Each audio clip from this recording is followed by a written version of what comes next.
Welcome to সৌগতস diary. সংরক্ষণ নীতি।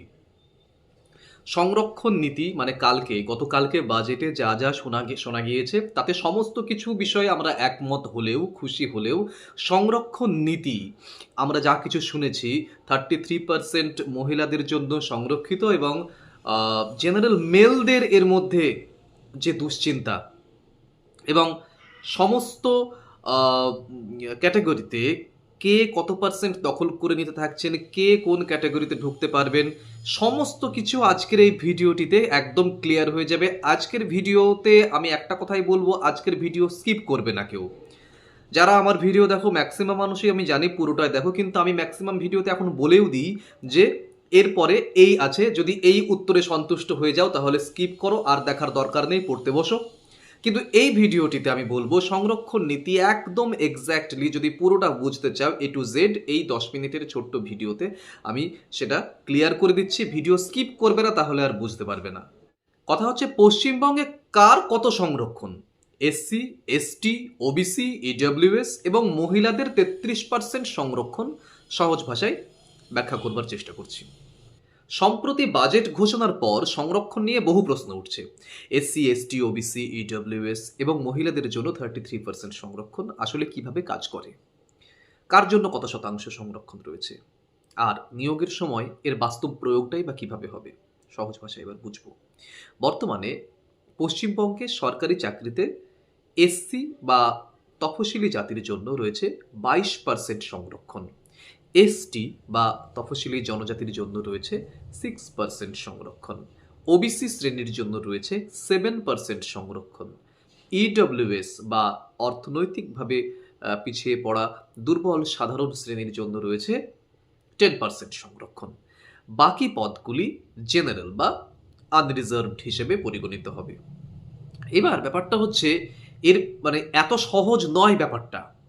এর মধ্যে আবার কি কি আমরা বুঝবো। এখন ধরুন কোনো বিভাগে 100টি শূন্য পদ রয়েছে, তাহলে পার্সেন্টেজ অনুযায়ী সাধারণভাবে 22টি পদ এসসি, 6টা পদ এসটি, 7টি পদ ওবিসি এবং 10টি পদ ইডব্লিউএস এর জন্য সংরক্ষিত থাকবে। বাকি পদগুলি জেনারেল ক্যাটাগরিতে থাকবে। এখন আসি সবচেয়ে যে আলোচিত বিষয়, সেটি হচ্ছে মহিলাদের 33% সংরক্ষণ নিয়ে। অনেকেই ভাবছেন এসসি 22%, এসটি 6%, ওবিসি 7%, ইডব্লিউএস 10%, এর সঙ্গে আবার 33% যোগ হবে কি? উত্তর হলো না। কিরকম হবে হিসেবটা? মহিলাদের 33% যে সংরক্ষণ সেটি প্রত্যেকটি ক্যাটাগরিতে হবে। এটা বুঝতে একটা সহজ উদাহরণ দিচ্ছি। ধরুন ওই 100টা পদ রয়েছে, প্রথমে পদগুলি ওই যেভাবে বললাম SC, ST, OBC, EWS, general হিসেবে ভাগ করা হবে। স্ক্রিনে দেখতে পাচ্ছেন আপনারা, এইভাবে ভাগ হলো। এইবার প্রত্যেকটি শ্রেণীর মধ্যে প্রায় 33% পদ মহিলাদের জন্য নির্ধারিত হবে। তাহলে কি হবে? এসসিদের জন্য যে 22টি পদ ছিল তার 33% মানে 7টি পদ মহিলা প্রার্থীদের জন্য থাকবে। এসটির জন্য যে 6টি পদ ছিল তার 33% মানে 2টি পদ থাকবে মহিলাদের জন্য। ওবিসি এর জন্য 7টি পদ থাকলে তার মধ্যে প্রায় 2টি পদ থাকবে মহিলাদের জন্য।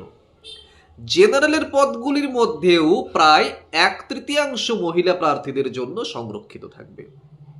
অর্থাৎ মহিলাদের 33% সংরক্ষণ সব শ্রেণীর মধ্যেই সমানভাবে প্রযোজ্য হবে। এবার আরেকটি গুরুত্বপূর্ণ বিষয় বুঝতে হবে। এসসির মধ্যে নমশূদ্র, বাগদি, বাউরি, ডোম, মুচি অনেক জাতি রয়েছে। অনেকেই জানতে চান এদের প্রত্যেকের জন্যই কি আলাদা আলাদা শতাংশ সংরক্ষণ রয়েছে? উত্তর হলো না। এসসি শ্রেণীর জন্য মোট 22% সংরক্ষণ রয়েছে। সেই 22% কোটার মধ্যে সমস্ত এসসি জাতি প্রতিযোগিতা করে। একইভাবে এসটি শ্রেণীর মধ্যে সাঁওতাল, ওরাও, মুন্ডা, লোধা সহ বিভিন্ন জনজাতি রয়েছে, কিন্তু তাদের জন্য আলাদা আলাদা কোনো সংরক্ষণ শতাংশ নেই। সবাই এসটির 6% কোটার মধ্যেই প্রতিযোগিতা করে। এখন জেনারেল বা আনরিজার্ভড পদ সম্পর্কে একটা বড় ভুল ধারণা আমাদের দূর করতে হবে। অনেকেই মনে করবেন জেনারেল পদ মানে শুধুমাত্র জেনারেল শ্রেণীর প্রার্থীদের জন্য। অ্যাকচুয়ালি তা নয়, এখানেই আসল খেলাটা। জেনারেল পদে এসসি, এসটি, ওবিসি, ইডব্লিউএস এবং জেনারেল সব প্রার্থী, সব শ্রেণীর প্রার্থী প্রতিযোগিতা করতে পারবেন। এটা যদি না হতো জেনারেল ক্যান্ডিডেটসরা বেঁচে যেতেন। ধরুন একজন এসসি প্রার্থী অত্যন্ত ভালো নম্বর পেলেন এবং মেধা তালিকার প্রথম দিকে স্থান পেলেন, সেক্ষেত্রে তিনি কিন্তু জেনারেল থেকেই মেরিট, মানে জেনারেল মেরিট থেকেই নির্বাচিত হতে পারেন তিনি। তখন এসসি কোটার একটি আসন অন্য আরেকটি এসসি প্রার্থীর জন্য খালি হবে। জেনারেলদের বিপদটা ঠিক এইখানেই। একটা বাস্তব উদাহরণ দিই। ধরুন কোনো নিয়োগ পরীক্ষায় 1000টি শূন্য পদ রয়েছে, তাহলে আনুমানিক 220টি পদ এসসি, 60টি পদ এসটি, 70টি পদ ওবিসি এবং 100টি পদ ইডব্লিউএস এর জন্য সংরক্ষিত থাকতে পারে। এরপর প্রত্যেকটা শ্রেণীর মধ্যেই প্রায় 33% পদ মহিলা প্রার্থীদের জন্য নির্ধারিত হয়ে গেল। ধরুন এসসি এর 220টা পদের মধ্যে প্রায় 73টি পদ মহিলাদের জন্য সংরক্ষিত হয়ে গেল। এসটির 60টি পদের মধ্যে ওই 33% হিসেবে 20টি সংরক্ষিত হয়ে গেল। ওবিসি এর 70টি পদের মধ্যে 23টি হলো। একইভাবে অন্যান্য শ্রেণীতেও সব একই নিয়ম প্রযোজ্য হবে। তাই 33% মহিলা সংরক্ষণকে এসসি, এসটি, ওবিসি বা ইডব্লিউএস সংরক্ষণের সঙ্গে কখনো যোগ করে দেখবেন না। এটা প্রত্যেকটা শ্রেণীর মধ্যেই 33% ধরে কার্যকর হবে। সবশেষে এটাই বলবো, সংরক্ষণ ব্যবস্থার উদ্দেশ্য কি? সংরক্ষণ ব্যবস্থার উদ্দেশ্য হলো বিভিন্ন সামাজিক এবং অর্থনৈতিকভাবে পিছিয়ে থাকা শ্রেণীকে সুযোগ করে দেওয়া এবং একই সঙ্গে মহিলাদের অংশগ্রহণ বাড়ানো। তবে একটি বিষয় মনে রাখতে হবে, চূড়ান্ত নিয়োগ সবসময় সরকারি নিয়ম, রোস্টার সিস্টেম, সংশ্লিষ্ট নিয়োগ বিজ্ঞপ্তির ভিত্তিতে করা হয়। এই বিষয়ে আপনাদের মতামত অবশ্যই জানাবেন কমেন্ট সেকশনে। মহিলাদের 33% সংরক্ষণ সরকারি চাকরিতে কতটা প্রভাব ফেলবে এই বিষয়ে অনেকের অনেক মত রয়েছে, আপনারা জানাবেন, কোনো অসুবিধা নেই কমেন্টে। আর এটুকুই বলবো, জেনারেল মেলদের একদম কোণঠাসা করে দেওয়া হলো। আমি নিজে জেনারেল মেল, আমি নিজে কিসের ভুক্তভোগী, কি ভুক্তভোগী আমি নিজে জানি, ঠিক আছে? আমার সময়ে আমার 6 নম্বর ছিল না, আমি যেহেতু বিএডটা আমি পরে করেছি, আমি নন বিএড হিসেবে চাকরি পেয়েছি, আমি 6 নম্বর ওখানে পিছিয়ে ছিলাম এবং জেনারেল মেল ছিলাম। সুতরাং বুঝতে পারছেন আমার চাকরিটা হয়েছে জাস্ট রিটেন পরীক্ষার জোরে। সেখানে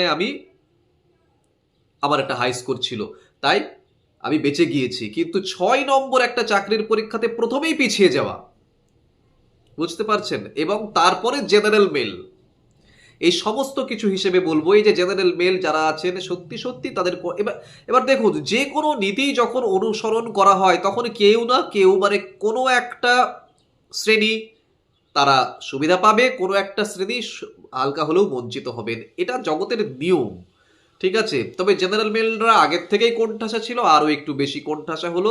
মানে তাদের যে, মানে জেনারেলদের যে পার্সেন্টেজ, তার মধ্যে 33% মহিলারা সংরক্ষণ করে ফেললো, মহিলাদের জন্য সংরক্ষিত হয়ে গেল। বাদ বাকি যেটুকু থাকলো সেইটুকুর মধ্যেও এসসি, এসটি, ওবিসি তারাও ঢুকতে পারে মেরিটের জোরে। সুতরাং জেনারেল মেলদের অবস্থা খুব খারাপ।